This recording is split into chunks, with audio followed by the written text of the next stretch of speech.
Hey guys, I'm Lenny. Nice to meet everybody.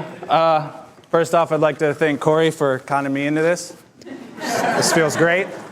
So yeah, I'm going to tell part of my story. So let's dig into it. I'm going to take you guys back to January 2009. I had just moved up to northern Michigan from downstate.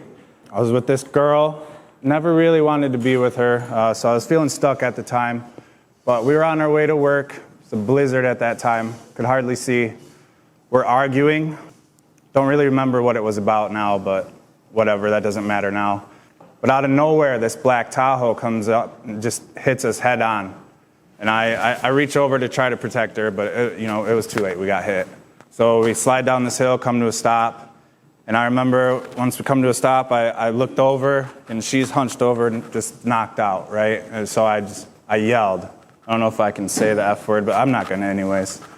So I yelled out, and I remember trying to fight my way out of the car. I eventually got out of the car, put my leg down on the ground, and I instantly fell because I felt the bones grind together on my leg. So I looked down, my foot's backwards. This guy had stopped and helped me. He helped me across the street into his van, and he cranked the heat, and I started getting warm. My adrenaline was wearing off at that time. I started feeling this pain in my neck, and then so a few minutes later, the ambulance arrived, and they're like, "Oh, don't move, we're gonna get you on the stretcher." And they go to help me on the stretcher. Well, this one guy grabs my leg right where it's broke. Instinct kicked in. I kicked him in his chest. He went flying. I apologized to him later on, but so we get to the hospital. I'm still on the stretcher. They got me taped down. I can't move. My family's starting to show up. They're all around me. The doctor comes in and he starts tickling my feet and asking me if I can feel that. I just can't feel it. I tell him I can't feel that. So he goes, "Well, we're gonna have to talk options about, you might be paralyzed." And I was like, no. But then they do emergency surgery to fix my leg. They put a rod in my leg.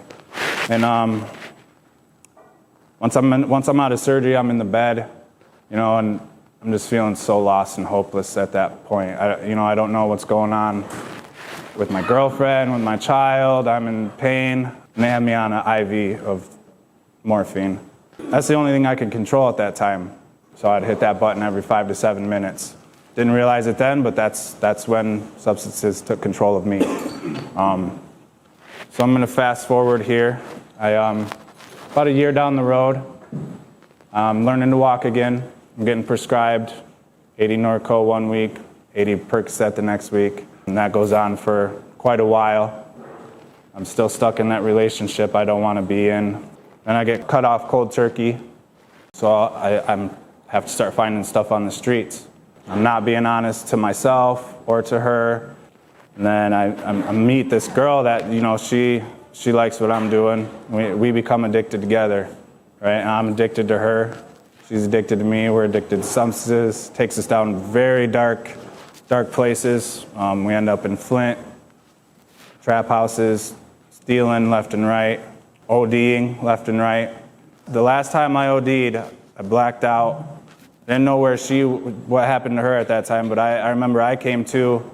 I was walking down downtown Flint somehow. Don't know how I got there, still to this day. But I heard a voice call out, "Go home."